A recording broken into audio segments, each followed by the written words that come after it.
Hello everyone, this is Meena Ganeshan welcoming you back to know the continuation from part 1 about my mother, Mrs. Mallika Ganeshan. As stated earlier, due to cancer, her bones had started to dissolve and the pain she was going through was unfathomable, and she knew death was round the corner. But still, she carried a positivity and continued to pray to eradicate cancer from the face of earth. She encouraged the fellow patients during consultations to not fear cancer and convinced them that they would be cured. She made a list of people who were unwell and others and prayed for them.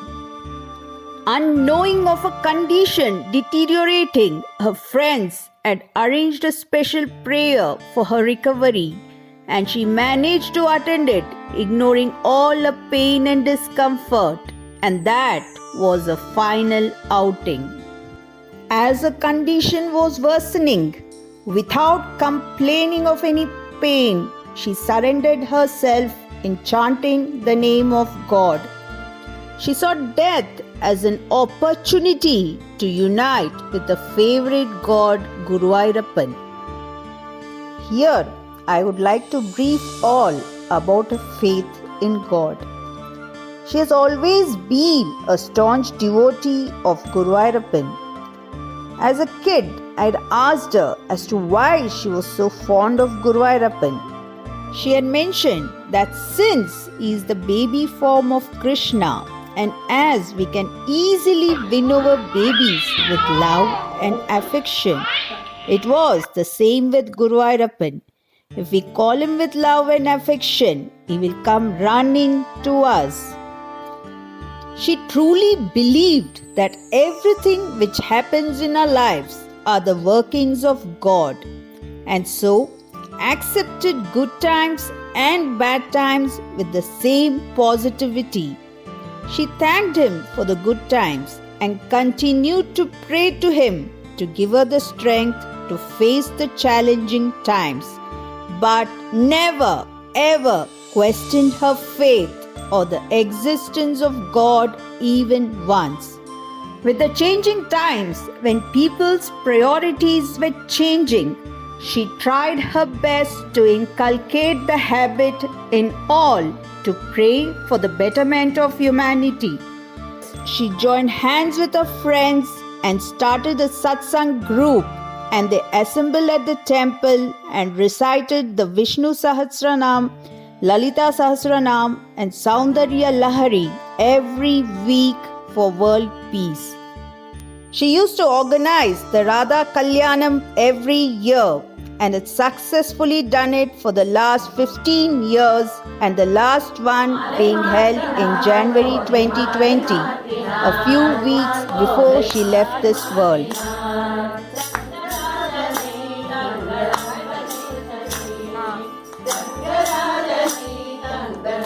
She would organize the Narayaniam chanting when someone was unwell and prayed for their recovery.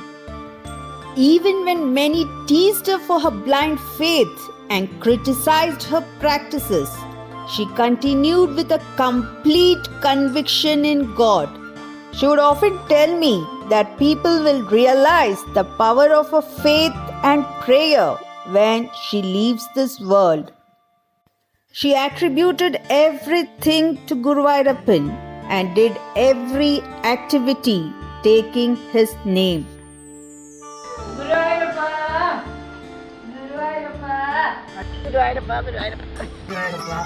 Even when she was diagnosed with cancer, she saw it as a test of her faith in God. She had won every challenge of life thrown at her, taking his name. Now was the time for the final battle. He tested her with cancer. She called his name. A cancer was spreading. She repeated his name. Her bones were crumbling. She held on to his name. Her pain was unfathomable. She cried, but only his name. Her voice was breaking. She spoke only his name. Her memory was fading.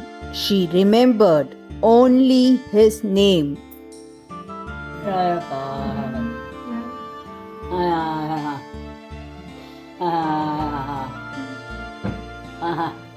Finally, the miracle of miracles happened.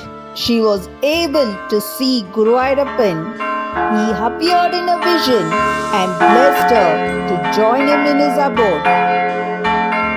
She announced to us with complete joy that she had the vision of Guru Ayyappan and he is calling her and she needs to leave this world. She encouraged us to be positive, happy, and to pray daily, and left this world to unite with Guru Ayyappan on a most favorite day of the month, the Purnima or the full moon day. For every Purnima, she would organize a special puja at home.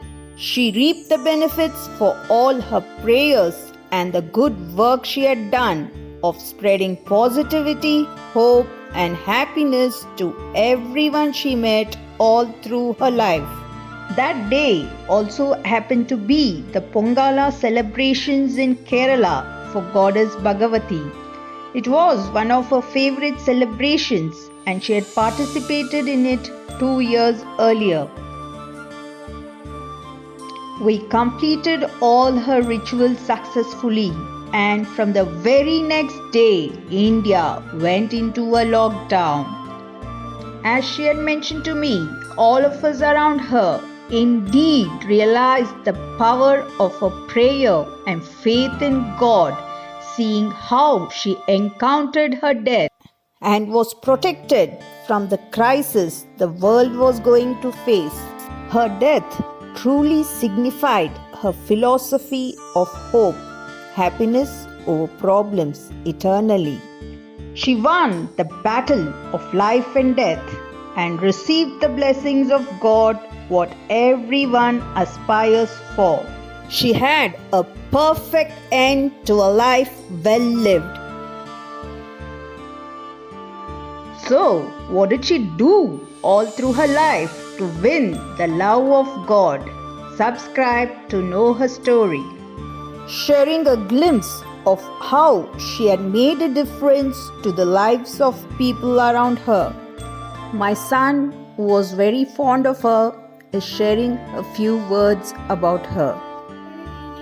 Speaking about my grandmother, she died recently, which made me very sad. She always used to give me that happiness whenever I meet her. I felt so happy.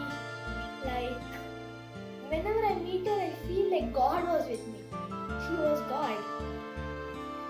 So now after she has left me, I still feel like she's everywhere. I will always remember her. And also, my mother's sister-in-law is sharing her thoughts.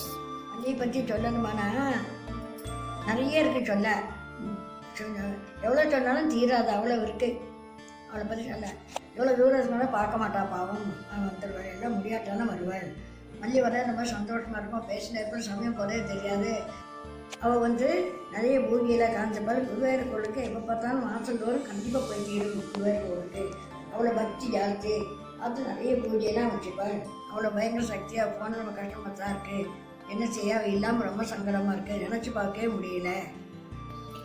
Subscribe to know her complete story and continue with the support. Thank you.